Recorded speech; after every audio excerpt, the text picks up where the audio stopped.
What would you say is your favorite track on the band? Start with you, Tony. Me, I love Get a Life. Love that song.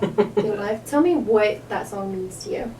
To me, that, well, I mean, I know what it's about. I know why it was written from a standpoint of, Jacob and his lyrics.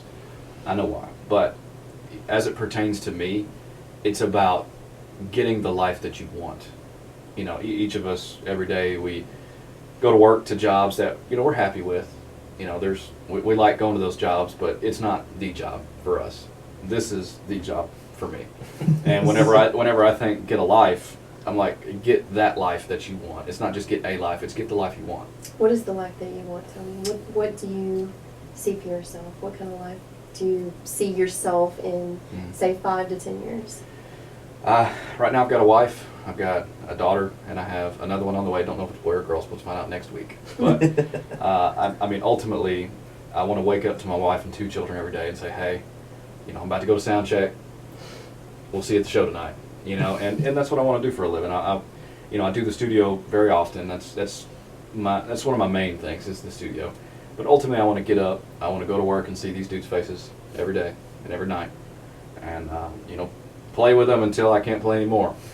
And where's your studio located? Right, it's McMinnville, Tennessee. I came back to Warren County because there's no other commercial studios down here.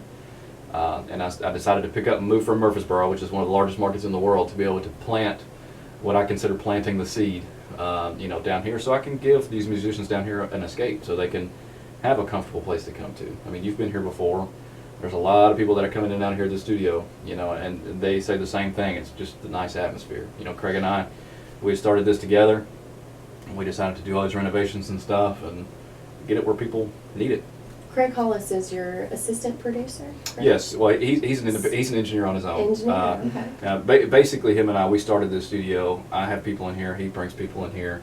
And we work together a lot too. But we are actually independent engineers of ourselves. So. And what is the name of the studio? Verona Valley Studios.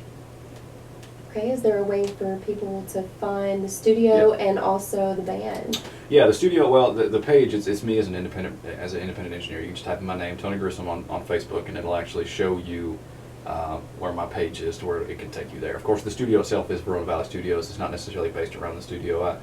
Craig and I do work in a lot of other studios also, so it's not necessarily we are the business, not necessarily the studio is the business. So, yep. So how do we find your band as yourself? You can find us on Twitter, Instagram, Facebook. We're on Reverb Nation as well.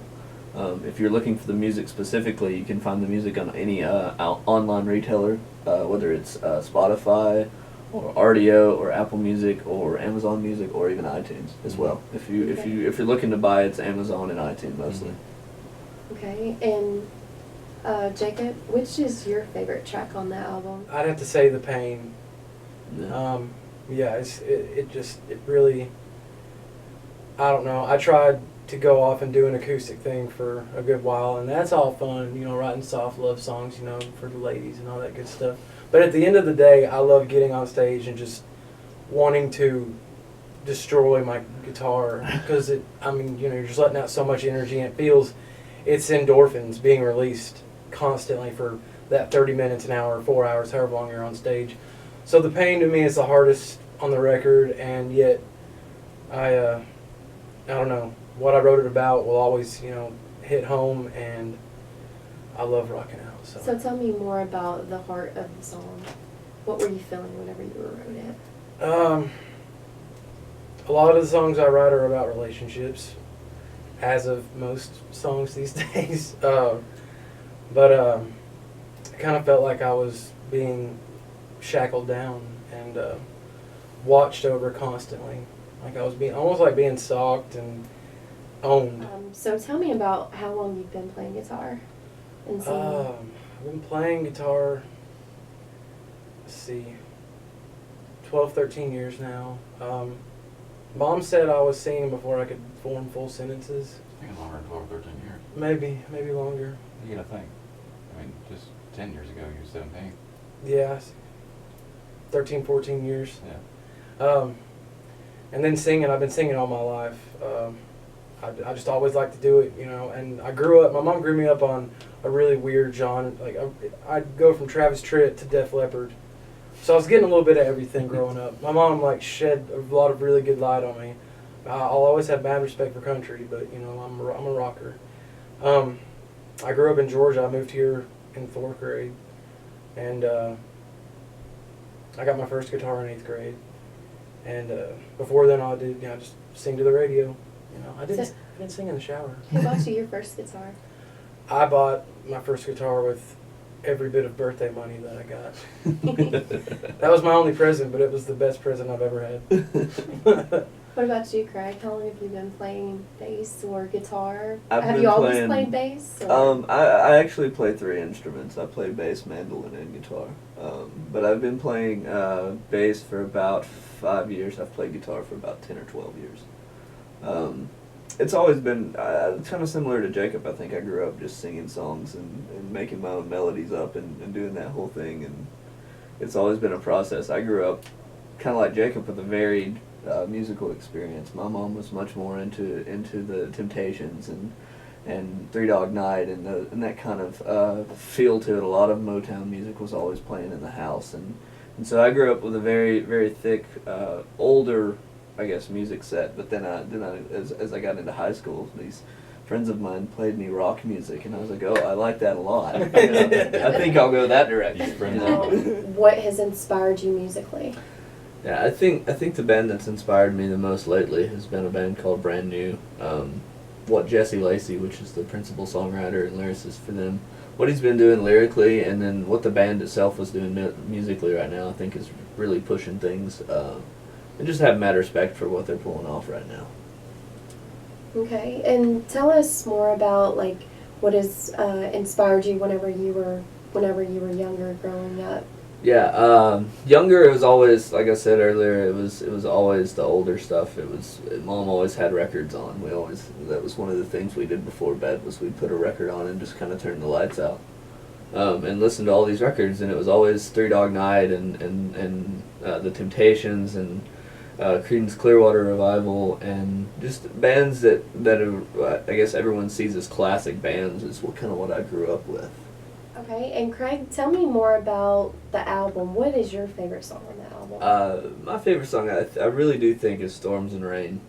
It may be just because I have a bass part in that in the verse that I get a little bit melodic. Sweet little diddle. Yeah, a sweet little diddle in there. But I think that song just has so much emotion, and it just paints such a beautiful picture. Jacob did a fantastic job with the lyrics and that, and it's just, I don't know, that song has meant a lot to me in different ways, I think. Okay. And Jacob, tell me which songs on the album did you actually write the lyrics for? Which songs did I write the lyrics? Yes. All of them. All of them? Yeah. Okay, and Tony pretty much set the melody for... Yeah. I mean, They not said- lyrically. I mean, no, I didn't set the lyrical melody, but in the way that, like, everything you hear on the record in terms of, you know, the riffs and leads and stuff like that, I wrote all that, and then we came together and finished it up, and he wrote all the lyrical melodies. There are some parts, like, there were some blank spots I would have in songs. You know, little short parts that I was like, guys, like, what do we put there? And, you know, in the process of recording, be like, hey, how about this? No, and then, you know, how about this? And it's like, hey, that might work, you know, and we put it in there. So I can't say I wrote it all, because there's little parts that all of us are included in. So, yeah, that's that. So how long did it actually take to write the album? To write and record it, we were in the studio for 3 months. So to write and record it was probably closer to 6, right around that area.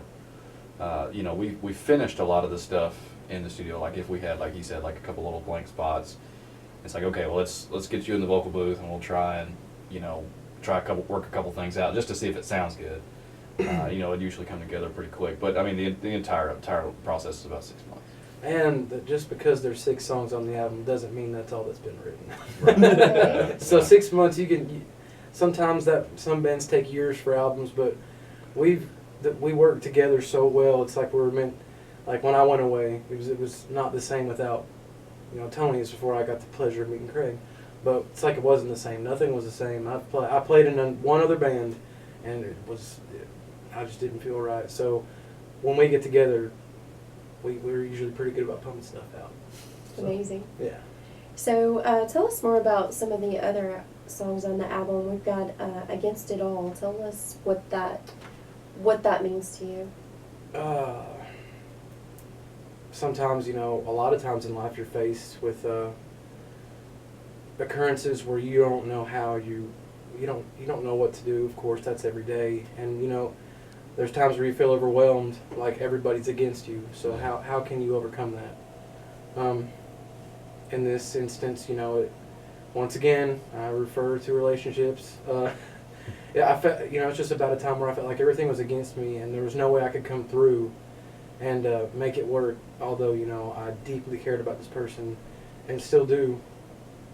And I did against the odds. I defied them. So That's great. yeah. That's great. So did you manage to salvage that relationship? Yes, and I'm in it right now. That's great. Been together for Spoiler alert. Been together for 2 years tomorrow, actually. So Amazing. And also tell us about Whatever This Is. Tell us about that song. the relationships. I mean, they're so. It's almost like it's easy. I just it's so easy to write. But there are other things that we write about. But it's about the person that the one. It's about the one that you fall in love with, and that you want to be with for the rest of your life. It doesn't matter what they do to you. It doesn't matter how bad they hurt you. It's worth it. The fights you have, the arguments you have, the disagreements, and the particular line in the song that inspired the name of the song. It says, "You make it worth whatever this is." So though you may be in a situation to where you just feel like you're not even sure what the relationship means at that point, you know that you're that involved with that person that it's worth it. These little bitter arguments are worth it because we're working through the problems. It's like the little problems, and also right before that lyric, it says, "Pull me down, I hope I never touch the surface." It's like if you're drowning, take me with you, and I don't care. So. Wow, that's beautiful.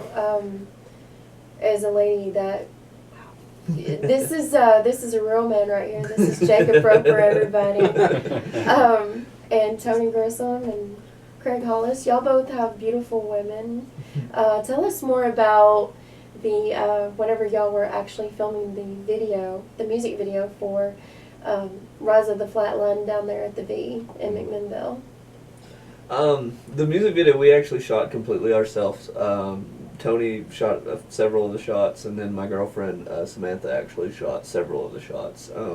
She helped us out a lot. Obviously, Tony can't be behind the camera when he's in front of the camera. Yeah. We've tried that a few times. It doesn't work out well. It's so like one, like a lot of selfies. Just a lot of blurs. Yeah. A lot of the selfie stick only goes so far.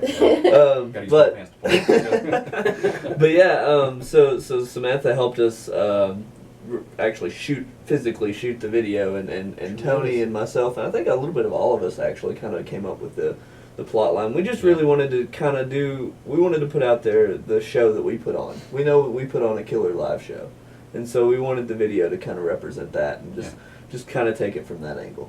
So whose idea was it to put your girlfriends and wives on, I think it was Ty's idea. right behind Ty's idea. I think that was Ty's idea.